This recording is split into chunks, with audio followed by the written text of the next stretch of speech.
Alex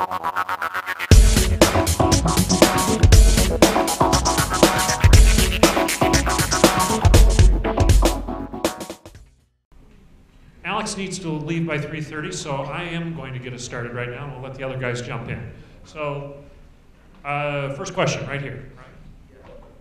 In that last exchange, Sean was making a lot of references to a lot of science and how you know, it's almost mind-boggling that you, in order to have a conversation with someone about it, you have to be so knowledgeable in all of that. Do you have to have like that in the tank? I mean, I'm just curious how each one of us is going to be able to combat every single reference he made.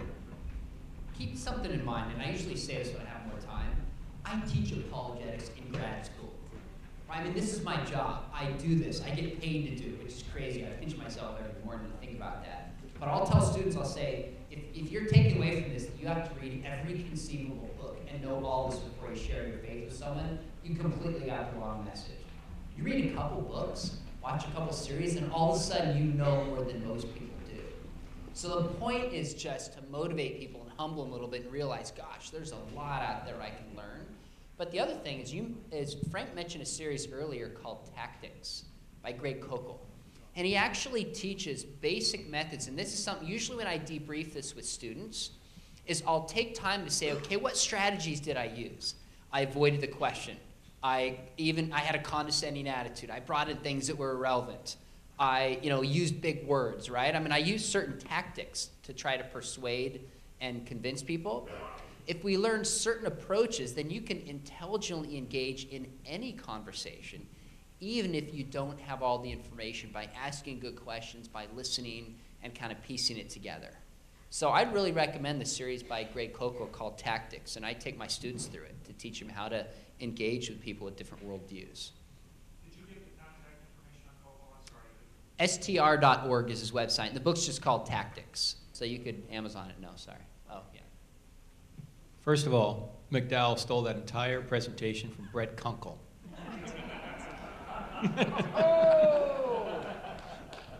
No, the question on science, I think what we all need to remember is that science doesn't say anything, scientists do. I have an article on our website by that name. Science doesn't say anything, scientists do. Why? All data needs to be interpreted. There are no self-interpreting scientific facts, and there aren't scientific arguments. Every argument is philosophical. Oh, there may be scientific evidence that helps you determine if one of the premises is true. Even the cosmological argument is a philosophical argument. It says that everything that has a beginning has a cause, the universe had a cause, therefore the universe had a beginning. All arguments are philosophical. But the second premise of that argument, that the universe had a beginning, you can get scientific evidence to discover that that premise is true, right? But all scientific arguments, all arguments are philosophical. With regard to evolution, you just have to start asking people questions. Well, how did you come to that conclusion? For example, if you ask Richard Dawkins, what evidence do you have that macroevolution is true? What's the best evidence? And Philip Johnson asked him that question via email once, and he said, the universality of the genetic code, that we have a similar genetic code, right? Well, that certainly could be evidence for a common ancestor, right? But what else could it be evidence for?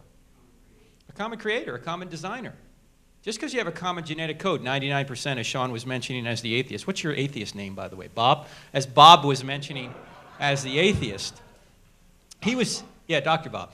That he was saying that points to a common ancestor. Well, actually, it may point to a common designer, because who says God has to use different genetic code in order to point out that he's a creator? He can use, we use common design principles when we create cars. They all have 4 wheels. Why? Because that works best. But we don't think that there's a common ancestor between the cars. So I think you just got to press a little bit further and try and get them to explain what they mean. Sean's absolutely right. When you ask people, most people, what evidence do you have that evolution is true, they have no idea. I just wanted to chime in real quick on this one too, because it's an important question, because it sounds like I have to know everything about a certain topic. You can give some great answers. If they've already given you some great answers, here's a great answer. I don't know. I'll get back to you. Honestly, it sounds almost pedestrian to say that. You know how many people, how many Christians, thoughtful Christians, actually said, man, that's a good question. I'll get back to you. And they did. and I appreciated it. Oh, New Jersey, yeah, exactly. I know. Sir? Real quick, it appears very few pastors really have a biblical worldview in the culture we live in. And what curriculum would you recommend? I believe that parents are the key to giving the next generation the right worldview. What curriculum would you suggest? And I'll take, all of you can comment if you want to teach young parents, for several years in the church setting, how to think biblically, because even those very devoted Christian people do not have a biblical worldview, I've discovered over time. And so I'll just listen. I would say, to be self-serving, it's one reason we wrote The Unshakable Truth. You look, if you don't even buy it, just look at the table of contents. And we discovered where Sean and I, instead of going back to the first century, we went back to the Council of Nicaea and worked backwards, where they had 20 million believers, and then worked backwards, not to where they had 25,000. And there were 12 basic truths they taught. That to become a true follower of Jesus, there was these 12 truths you needed to know. Not 13, not 11. I thought, no, that's too many. No. I said, wow. This is actually, by design, what I tried to pass on to my children. These 12 truths, which is a worldview. And then there's 4 chapters under each one, which takes the 3 words uttered by Justin Martyr that became 4 principles. He uttered, boy, I thought you were quoting Justin Martyr this morning. You're talking about, I think it was you on Oklahoma Wesleyan, that believe and behave. That's exactly what Justin Martyr was saying. He added one simple word more to that, belong. Believe, behave, belong. That took the church from 25,000 to 20 million. And out of that came 4 principles. And so I would say, to start with your kids, start with unshakable truth. We've done the work for you. We've done the documentation step by step. I wish to God some pastors would take 12 months and preach the 12 truths. This month, the 12 truth. The first week, the first principle. Second week, second principle. Third, fourth principle. Say, what about Christmas? Then go to the incarnation. What about Easter? Go with the resurrection. And so I would recommend the unshakable truth, because we did the work historically. What creates a world view? I was interested in what you said about very few pastors have a Christian worldview. That's not true for the pastors that I know. So I need to get out of my circle a little bit more and find those, because I'd love to have conversations with pastors that don't have a Christian worldview. But I think that, just as the previous question on, do you have to know everything? And certainly we all know as pastors, we don't have to know everything to be the pastor. I mean, how often do we get asked questions that we don't know the answer to? And the dumbest thing you can do is pretend that you have the answer and make something up on the spot, which we're good at doing as part of the calling and the gift mix. But I think it goes all the way into preschool ministry. I mean, we can all lead down, but eventually we got to lead laterally, and eventually we got to lead upward. But the issue is leading yourself. I think that I figure if I can create a better me, I can create a better church that I lead. And if I can learn to lead myself to grow on a daily basis, then the ministry that I'm leading is going to get better because I'm growing. And so I think if we could help each other, if we could find a way in churches for it not to be so competitive, but for us to realize we are on the same team. And I am competitive. I'm Middle Eastern, and I am sitting by a Lebanese man, and we're always competitive. I mean, I race people on Highway 75 coming here, not coming here, but But as a pastor, if we could open the door, and I've got pastors at my church, several that attend our church, and Jim started an Institute of Apologetics in our church for pastors, not just for our people, but for pastors all over town. And I think the resources that they've mentioned, and every one of them have listed a website that has all kinds of resources. And if you find something that works particularly well with 5-year-olds and 8-year-olds, I want to know about it. And if you found something that works well with 13-year-olds, I want to know about that as well, all the way up. And I think my answer to their question, I mean, I was going to quote Green Eggs and Ham earlier, but I think that the books that these guys have written are a great place to start. Back to the topic of evolution again. It sounded like you were drawing the line at common descent, but we have Christians like Francis Collins or even Michael Behe, who's in the intelligent design movement, who looks at the genetic evidence and says, boy, it sure looks like common descent, but I'm a Christian. I believe that God directed this process, so it may not be as clear-cut as we'd like it to be. I hope that you can bring out some of the subtleties associated with this issue, and how do you respond to Christians who claim to believe in common descent?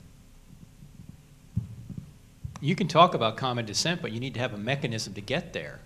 And the standard Darwinian mechanism of mutation and natural selection not only can't get there, they're now discovering new information called epigenetic information, which is not built into the genetic code, but is based in the actual structure of the cell, which can't be mutated without killing the organism.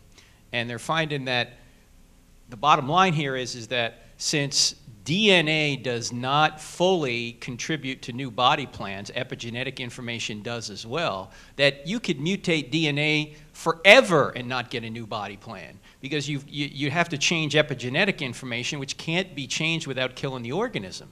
And this is all brought out by Steve Meyer in his new book, Darwin's Doubt. So if you really want to get into this, you can.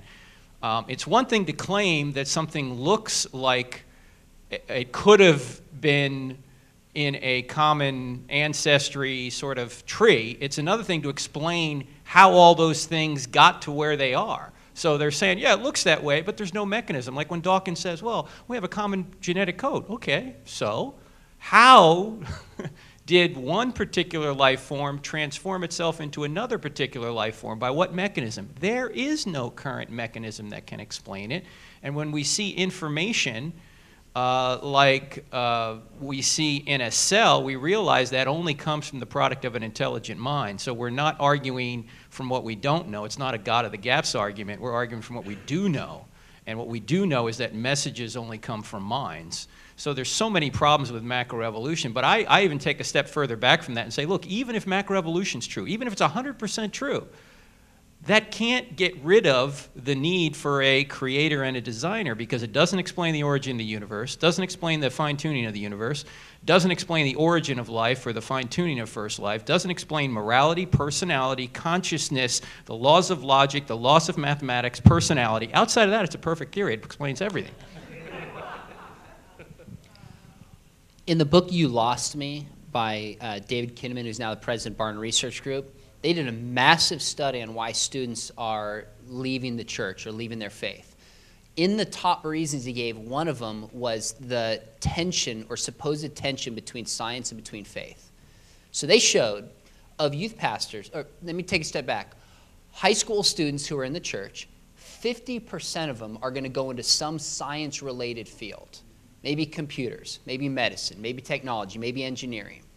In the past year, of the youth pastors that they had interviewed, 1% had dealt with any science-related subject in youth group.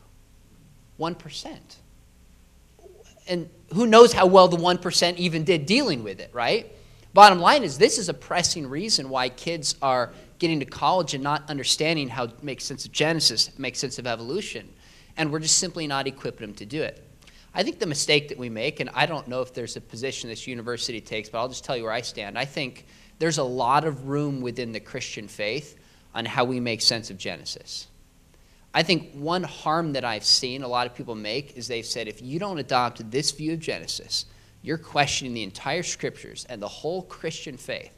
Kids get to the university, and they find pretty good arguments that they think for taking Genesis differently, for believing in an old earth, and it rocks their faith.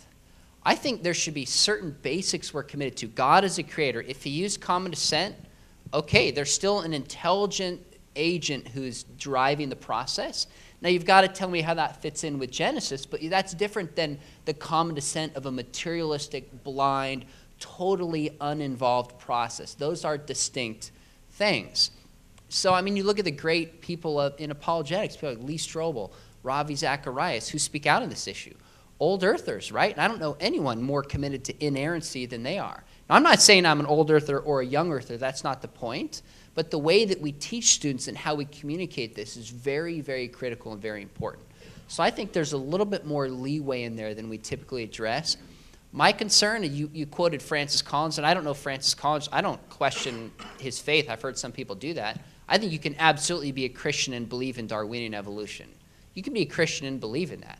The question is, can Darwinian evolution consistently be wed with the biblical faith?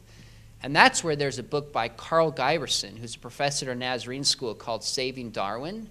And in there, he says, because of evolution, we need to rethink what it means to be made in the image of God. We need to rethink what it means about God being involved in the process. We need to rethink what it means to have original sin. And Francis Collins wrote the endorsement for it.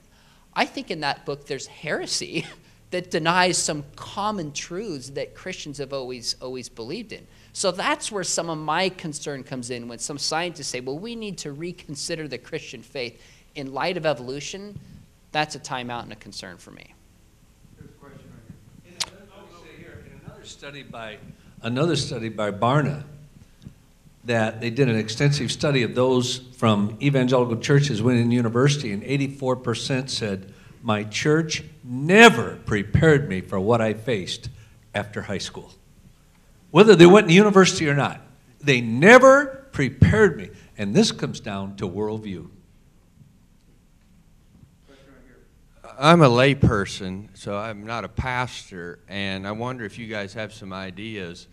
I'm interested in getting myself or my position into the school. And as a person of science who practices and works in science, I'd be interested in being able to give presentations that would meet students at junior high or high school or maybe earlier ages to be able to say, I listened to people and bought evolution. I believed it. I was a Christian, and now I look back and I say, I need to hear some information from your teacher. I'd like to hear this, and then I'd like to be able to give my side of the story.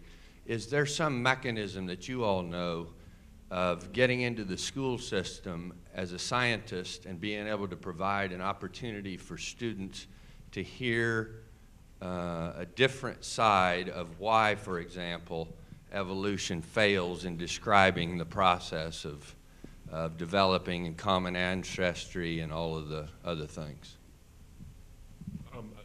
I wouldn't be able to speak on a local level on this, but let me just make a tactical observation. Now, I was trained as a lawyer, and I do know something about constitutional law, and you're going to have a problem with that. Not because the ACLU is right, but because the ACLU is strong. And so you're going to have a problem doing that kind of a thing where you're going to walk into a school and say, hey, can I show you how you're wrong? You're going to have a problem. But what you can do, and I suspect you might be able to do in a sense, if you have a strong science background, you can offer something that might be a benefit to a school system, is not just sort of overtly say, you know, your textbooks are all wrong. You can do what one of my professors did. I took a genetics class in high school, and at the time I was a Muslim and I believed in special creation and all these kind of things. My professor in genetics class, I suspect was a Christian, and I have to go back and ask him. I haven't seen him, in decades, but the way he presented the information that no one really was controverting was interesting to me because it's the way he presented. He didn't say, see how we're designed by God? He didn't do that. What he was showing was, look at the wonder of the way in which we have information that's specified. Look at the way in which it seems like language, doesn't it? He wasn't saying these things overtly about this is God's language, so to speak. He was saying, look at this. And in inviting the students, what do you think is the origin of this kind of thing? So you can do the same thing you're talking about in a responsible way that is biblically faithful without being sort of, hey, I'm going to come. Basically, if you say what you just said, and this is not to say what you said was wrong-headed or anything, not even remotely. But you're going to come up with lots of opposition, and it's never going to happen. So tactically speaking, if you have a background that you could offer something to somebody in a school system, say, hey, I'd like to offer some things, maybe some extracurricular things, or maybe your science club wants to come and talk about these things. I can offer you something that shows the beauty of science. And then you can do it in a way that actually shows that it's beautiful because it's got a language to it. And language is always, as Frank said, imply a mind. As a doctor, you have a platform that none of us here on this, it's not a table, whatever, have. Some of the most effective things I've seen doctors do is deal with the issue of sexually transmitted diseases, sexuality, and pregnancy, which schools are crying out for help. And the Institute of Sexual Health out of Austin, Texas, Dr. Joe McElhaney, can be an incredible resource. And I know, I've met so many doctors who are powerful in going in, they address the issues, everything, but they start bringing up how the creation of mind, norepinephrine, dopamine, oxytocin, etc., how incredible the mind is. And they're able to share their faith. And using sexuality and STDs and the creation of the mind as a powerful platform, as a doctor.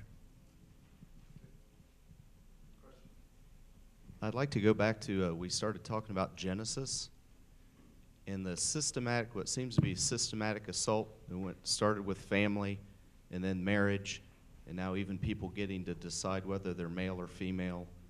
And now we're talking about whether there's really truth. How far away, if we don't battle this truth issue, which seems to be getting closer to the beginning, from where it was chaos into God's plan, just speak on how vital it is to battle this truth issue at this point in history. Let me offer you from a worldview perspective, and I'm happy to have this supplemented by everybody else here. In the West, where we're having these same questions being raised, what is truth and all these things, we get to decide the gender of our children and maybe even what gender we are. All these issues are basically a symptom of the decay of a allegiance to absolute truth, or an allegiance to things that are ontologically true. They're true in and of themselves. If we don't correct the issue, if we don't address relativism, relativism leads to eventually to a lack of reason, but it also leads to a lack of conviction. It's going to be hard. What are you believing in? The kind of truth? Conviction is lacking there. There's a worldview that I don't need to name for you that does not lack the conviction. And it's a pushover. Relativism and secularism is a pushover for this worldview. And that will eventually become an important thing we have to face. I really think that. There's a religious system out there that is based on conviction and is based on the idea that some things are true. And if that encounters this squishy, jello-like relativism we're facing, the jello's going to lose the battle. I was just going to add one thing. A lot of people think that kids don't want any direction. They want to do their own thing. I submit to you that's not true. I submit to you that kids, particularly inner city kids, who aren't brought up in a situation where they have a father or they have a lot of direction, what's the first thing they do when they go out and they hang out with their friends? They join a gang. What does the gang tell them? What they're going to do, what they're going to wear. There's a set of rules. There's a track to run on. And I think kids want a track to run on, and we ought to give them the track to run on. The reason our culture is where it is today is because we're the problem. The church is the problem. We're the ones that dropped the ball. We went anti-intellectual 100 years ago when we couldn't answer Darwin. And we basically took ourselves out of society. We said, let's not get involved in politics. Let's not get involved in education. Let's not get involved in law. Let's not get involved in those things. Let's just go out and preach the gospel, which we have to do, don't get me wrong. But we bifurcated the Christian life from the rest of life. We had two different aspects of life, our Christian life and the rest of our life. In fact, David Noble, who runs Summit, which someone asked before, what's a great worldview place? Summit. Go to Summit. Years ago, he gave a survey to 400 high school students, and he had a whole number of areas of life categorized. He said, I want you to put each of these into one of two categories, sacred or secular. So he had business, he had media, he had law, he had church, he had, everything. He just listed out a whole number of things. Only 2 out of 400 kids answered the test properly. Everything is sacred. They said, oh, there's some things that are secular. No, everything is sacred. We, the church, has basically put life into 2 categories. We're the problem. And we take all the godly people out of these other areas of society, and then we wonder why they go godless. So if the church would get back to the intellect and infuse the reasons with passion and give kids a track to run on, I think the future could be bright. But, we're too wimpified right now to do anything like that. Who are we going to offend? Your job is to preach the truth, not to obviously add offense to the gospel, to do it in a manner that Sean was talking about before. But if it offends, too bad. Too bad. My question kind of tails off of this. I'm really concerned about the church's ability to lead homosexuals to Christ and the GLPT population. I feel like we've become so unattractive and so unpalatable by the world that we're just being rejected. And to even get into one of these conversations by telling them what they're doing is wrong, you lose your voice with them. Can you answer that? Our job is not to try and manufacture the result. Our job is to do what's right and leave the results to God. So we can't say, well, if I preach the truth, people are going to be offended and they're never going to come to Christ. I'm sorry. I'm not saying you have to be overtly negative with such people. I'm just simply saying you can't stop preaching the truth because you want to avoid offending. You have to preach the truth. You can do it in a loving way. When I deal with homosexuals... That's the key right there. Yeah. We got to make sure our attitude is not what's offensive, but the truth is. And this comes up in me constantly, and I say, you've got to understand, whether you like it or not, Jesus died as much for a homosexual as he died for you. And I said, in raising my children, and I never even discussed this with you, Sean, and everything, I purposely, as much as I could, took my children to Laguna Beach. There was a hotel we stayed at with a restaurant right in the corner. Almost every waiter was gay. Almost every waiter. And I'd be there with 2, 3, and then 4 of my kids. And like one young man, his name was Jade, who has now died of AIDS. And I'd always introduce him to my family who was there. And one time I just said, Sean was there and Kelly and others said, Jade, why are you gay? And other times I say, Jade, what's it like being gay? What are some of the fears in your life? Because I wanted my children to grow up comfortable around gays, that they could share Christ with compassion and not fear. So much with Christians, their attitude is a result of fear. When there's not a known, when there's an unknown, there's greater fear. And so I tried my best to raise my children, like with gays, of them being exposed to it. And I had to fight it because I was homosexually raped for 7 years in my own home and almost destroyed me. And I have struggled my whole life with gays. And I think God has given me an exceptional love for gays with my background. But it's the attitude. We got to make sure it's not our attitude that's offensive. It's the truth, which goes beyond us. And you hit it when said, in love. Evangelism is just one beggar showing another beggar where the food is. You know, the church has blown it on the issue because we have 2 attitudes. The first attitude is, oh, you're homosexual, stay out of our church. The second attitude is, oh, you're homosexual, come on in, we'll ordain you. You go, well, the only person not welcome in the church, according to Paul, is the example given in 1 Corinthians 5. where he says somebody who claims to be a believer, but then says that known sin is not sin. Those are the people that Paul says expel from the church, because they're claiming to be a believer, but they're saying that this sin, my sin, isn't really sin. Paul says expel the immoral brother.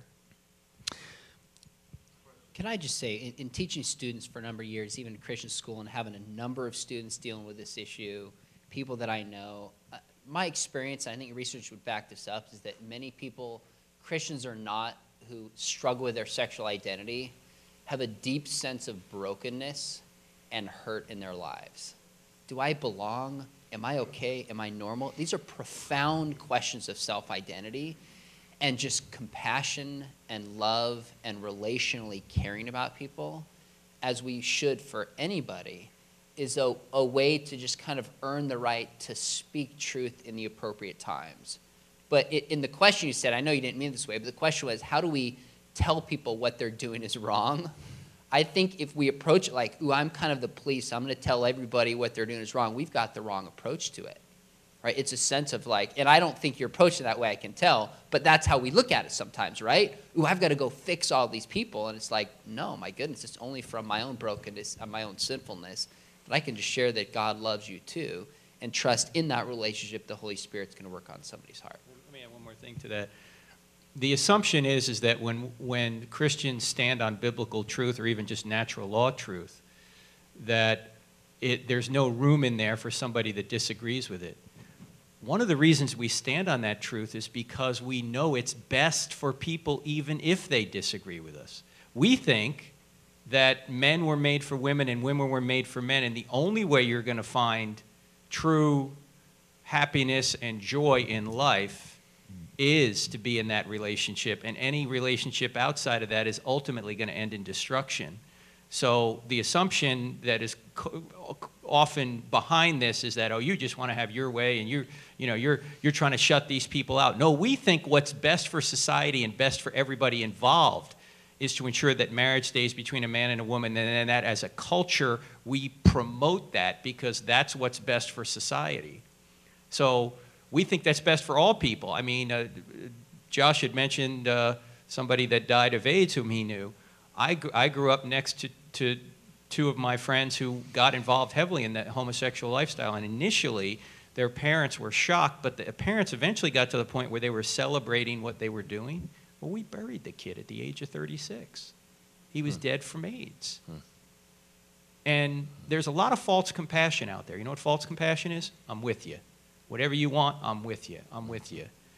But true compassion is, I'm going to, because I love you so much, I'm going to stand in opposition to what you want to do, even if you hate me for it. Because I know that if you continue down this road, it's going to be destruction, and I don't want to see that. And you know, parents, we need to do this with our kids. We don't just tolerate everything our kids do. We say, no, you can't do this because it's going to hurt yourself and others. You know, Christians are not called to be tolerant. We're called to be loving. Love says, reach out and help them. Tolerance doesn't go far enough. Tolerance says, hold your nose and put up with them. Love says, reach out and help them. And the way to help people is to stand for truth, even if they won't like it. Sake of your time and theirs, let's take one more question from Dr. McElvain, and we'll assume that will be the last, unless I'm excited. Okay? This is for Sean. First of all, I commend you for your great way of embracing the atheist worldview. I think probably all of us were feeling, you know, this intensity about what you were saying. So that was really well done.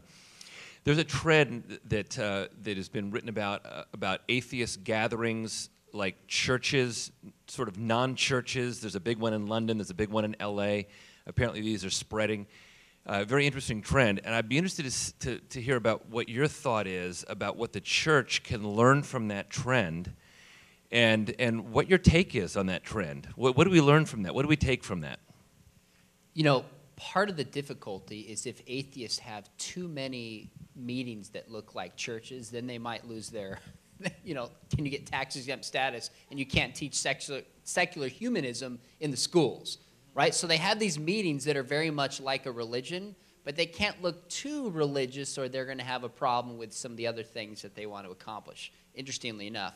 This meeting that I described that I went to, it was fascinating because when we got there, we had food and fellowship beforehand. They had announcements. They actually passed around a hat to take money. And I sat there and I thought, I know.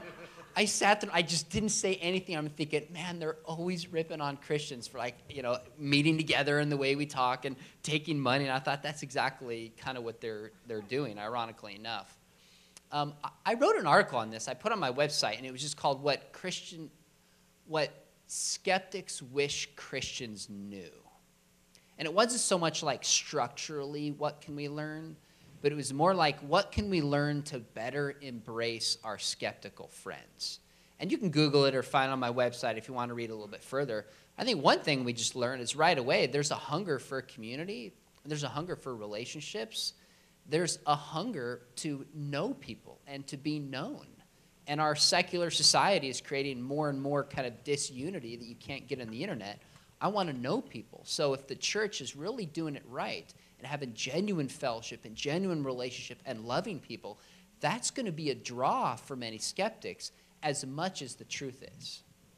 So I work with young people, and I just find that they're hungry for an adult to reach in their life, care about them.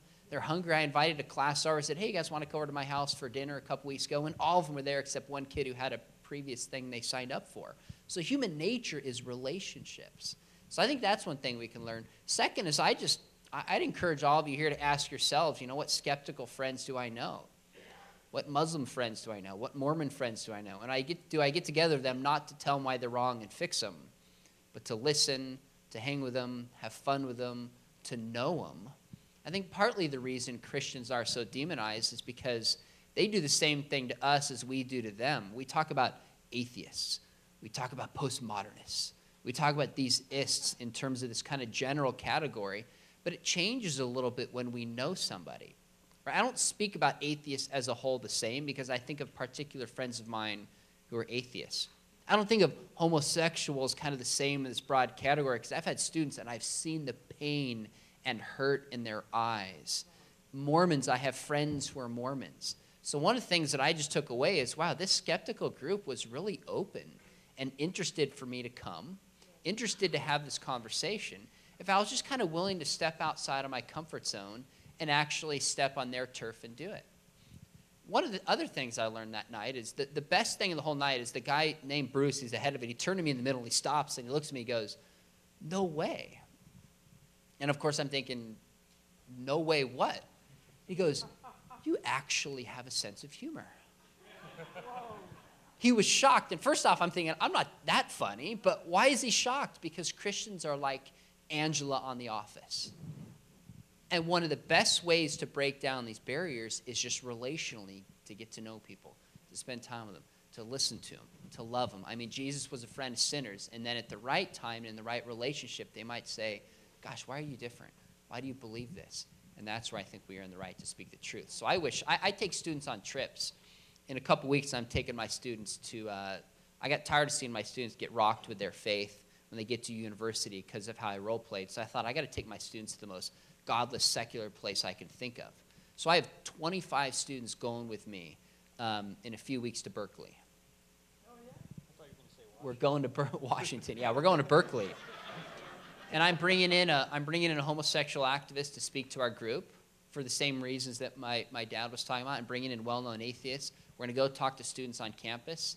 And I kind of learned that we've got to get out of our comfort zone. We've got to get out of our bubbles, and we've got to just engage people and love on them and build those relationships. And as a whole, I've heard you say this is true for Muslims. I found it's true for many skeptics. If we just treat them like human beings and reach out and stop the yelling, it's amazing what we can accomplish.